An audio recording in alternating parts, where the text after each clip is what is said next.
호미곶. 거센 바람을 견디며 순백의 등대가 빛을 뿌리는 곳. 여기에 가보지 않고서야 포항에 가보았다고 말할 수 있을까? 고산자 김정호가 7번 답사해 한반도의 최동단임을 확인했다고 하는 곳. 하늘과 바다가 맞닿아 있고 망망대해가 펼쳐지는 곳. 한반도에서 일출을 가장 먼저 맞이하는 곳. 바로 호미곶이다. 호랑이 형상의 한반도에서 꼬리에 해당하는 곳이기에 포항에 오는 사람들은 호기심 때문에라도 호미곶에 들르며 그 숫자가 매년 200만 명을 넘는다. 동해면을 지나 임곡 방향으로 가는 옛 도로가 있고 동해면에서 직진해 구룡포를 통과하는 도로가 있다. 임곡 방향의 도로는 구불구불한 곡선이고 구룡포를 통과하는 도로는 반듯한 직선이다. 호미곶의 진면목을 느끼고 싶다면 임곡 방향으로 가는 게 좋다. 바닷가를 따라 유려한 곡선의 도로를 느린 속도로 따라가다 보면 대동베리, 구말리 같은 정겨운 이름의 마을이 드문드문 나타난다. 원색의 향연이 펼쳐지는 곳. 그 길의 끝에서 만나는 호미곶은 광활한 자연의 캔버스에 하늘과 바다와 땅의 원색이 펼쳐진다. 3월 중순 유채꽃이 피면 원색의 향연은 절정을 치닫는다. 하늘과 바다를 배경으로 눈을 찌를 듯 샛노란 유채꽃이 피어나면 하늘과 바다의 색상도 더 짙어진다. 사람들은 너나 할 것 없이 유채꽃밭으로 뛰어들어 한 송이 꽃이 되고 꽃밭 옆 포장마차에서는 대낮부터 소주잔을 기울이며 술에 취하고 꽃에 취한다. 호미곶 구말리에 보리가 피어나면 연초록의 물결이 온 누리를 뒤덮는다. 차가운 땅 밑에서 억세게 키워온 생명의 기운은 사람들의 마음밭도 초록으로 물들인다. 땅에는 바람에 일렁이는 초록의 파도가, 바다에는 흰 포마를 일으키며 밀려드는 파도가 어우러지는 곳이 봄날의 호미곶이다. 호미곶은 바람이 거세다. 수평선 너머에서 불어오는 바람을 막아줄 그 어떤 것도 존재하지 않는다. 바람의 마을에서는 쌀농사가 힘들다. 과거에는 온 사방이 보리밭이었고 먹고 살기가 팍팍했다. 대보처녀는 시집갈 때까지 쌀 서말을 못 먹는다는 말이 전한다. 보리밭이 많이 줄었지만 옛 모습은 웬만큼 남아있다. 해질 무렵 구말리 보리밭 사이길을 걸으면 수평선 너머에서 전하는 바람의 이야기를 들을 수 있다. 등대가 세워진 사연. 바람이 거센 호미곶은 역사의 바람도 거셌다. 한반도의 최동단에 위치한 까닭에 군사적 요충지가 될 수밖에 없는 운명이었다. 고려시대와 조선시대에는 봉수대가 설치되었고 러일 전쟁이 일본의 압승으로 끝난 후인 1907년에는 일본 해군이 호미곶 인근 야산에 막루를 설치해 운영했다. 1907년 9월 9일 호미곶 앞바다에서 조난 사고가 발생했다. 일본 도쿄 수상 강습소의 실습선 가이오마루가 호미곶 앞바다의 암초에 부딪혀 교관 1명과 학생 3명이 사망했다. 가이오마루는 일본이 우리 바다를 수탈하기 위해 시험 조사 사업의 일환으로 운행한 실습선이었다. 일본은 이 사건의 사망자를 기린다는 구실로 구말리에 조난 기념비를 세웠는데 광복 후 훼손되고 뽑히는 순환을 겪다가 한일 관계 개선 후에 제 모습을 찾았다. 일본은 대한제국에 이 사건의 책임을 물었다.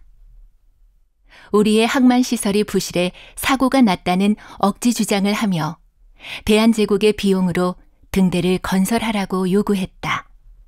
무기력한 대한제국은 일본의 요구를 수용할 수밖에 없었고 그렇게 추진된 것이 호미곶 등대 건설이다. 등대는 1908년 4월 13일 착공하여 그해 11월 19일 준공했으며 12월 20일 점등했다. 일본이 강요한 이 등대는 프랑스인이 설계하고 중국인이 시공을 맡았다.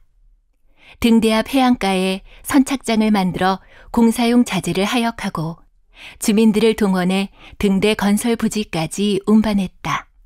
벽돌로 26.4m를 쌓아 올린 백색의 팔각형 등대는 일몰에 불빛을 켜고 일출에 불빛을 끈다.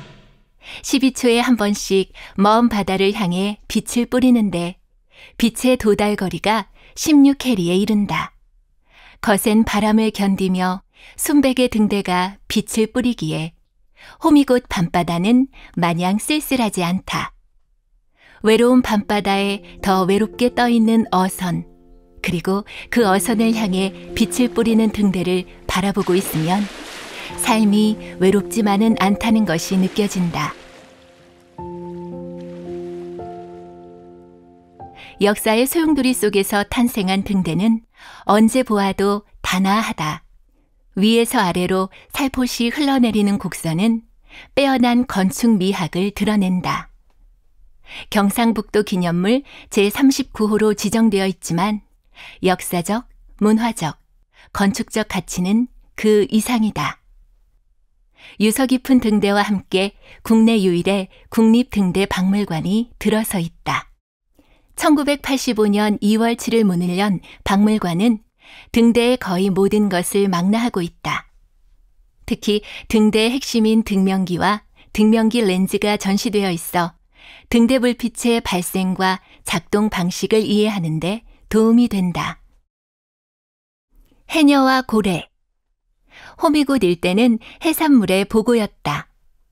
바다의 보물을 잡거나 캐내려고 수많은 어민이 배를 띄웠다.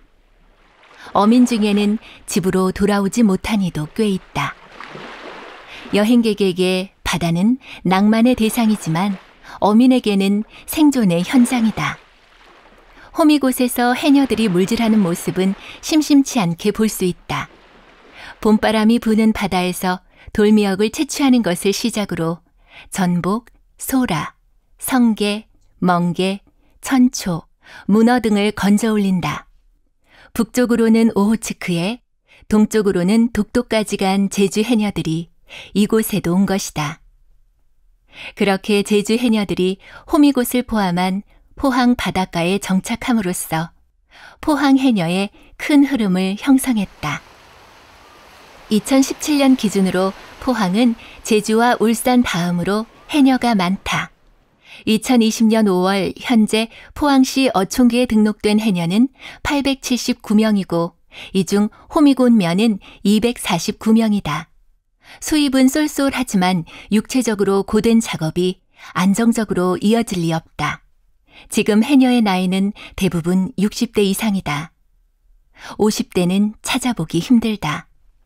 해녀의 수도 줄어들어 해녀가 사라진 어촌계가 늘어나고 있다. 머구리가 흔적도 없이 사라진 것처럼 해녀의 운명도 그렇게 될 것인지 걱정스럽다.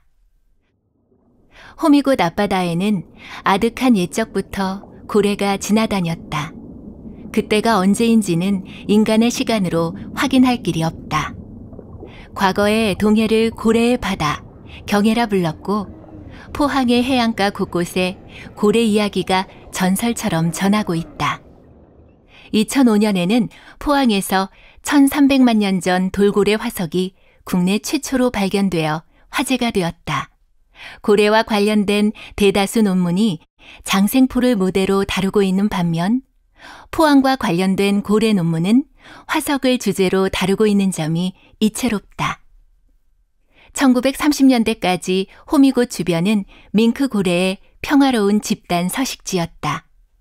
한반도를 장악한 일본은 울산, 제주도, 대흑산도, 대청도 등을 근거지로 참고래, 대왕고래, 향고래, 귀신고래 같은 중대형 고래를 주로 포획했고 밍크고래 같은 작은 고래는 손대지 않았다. 하지만 중일전쟁 이후 상황은 급변해 호미곶 주변은 밍크 고래의 무덤이 되었다. 전쟁 물자 동원을 위해 한반도의 자원을 철저하게 착취한 일본은 밍크 고래도 포획의 대상으로 삼았다. 그 후 고래는 명맥을 유지했지만 영일 만에 제철 공장이 들어서고 바다 생태계가 바뀌면서 그 수가 더욱 줄었다. 지금도 이따금 크고 작은 고래가 발견되고 혼획된 고래가 경매에 붙여진다. 불법으로 고래를 포획한 어선이 해경에 덜미를 잡히는 경우도 있다. 고래 고기가 비싸게 거래되는 까닭이다. 고래를 둘러싼 현실은 살벌하지만 고래의 옛 이야기는 평화롭다. 호미곶면 다무포 마을에는 출산한 어미고래가 미역을 먹으러 얕은 바다까지 들어왔다는 이야기가 전한다. 조선 후기의 실학자 이규경이 쓴 오주 연문 장전 산고에는 고래가 산후에 미역을 먹는 것을 알게 되자 여인들이 산후조리로 미역을 먹는 풍속이 생겼다는 내용이 나온다. 우리가 왠지 모르게 고래에게 친숙감을 느끼는 정서는 이런 이야기에 담겨 있다. 고래를 영혼의 조상으로 섬기는 호주 원주민들이 아직도 존재하는 것처럼. 김옥균의 왼팔과 상생의 손. 호미곶을 배경으로 한 이야기에 갑신정변의 주역 김옥균이 등장한다. 일본이 동양의 영국이 되고자 한다면 조선은 동양의 프랑스가 되어야 한다. 고 외쳤던 김옥균. 그는 1894년 3월 27일 오후 상해에서 조선 최초의 프랑스 유학생 홍종우가 쏜 탄환 3발을 맞고 즉사했다. 하지만 그것이 끝이 아니었다. 그의 시신은 중국 군함에 실려 인천으로 왔고 왕명에 따라 마포 양화진 보리밭에서 능지처참되었다. 조각난 시신 중 머리는 일본인이 수습해 도쿄의 한 절에 묻었다고 전한다. 나머지는 전국 곳곳에 버려졌는데 왼팔이 호미곶 앞바다에 던져졌다는 설이 있다. 새천년을 앞둔 1999년 12월 호미곶에 커다란 손이 솟아올랐다.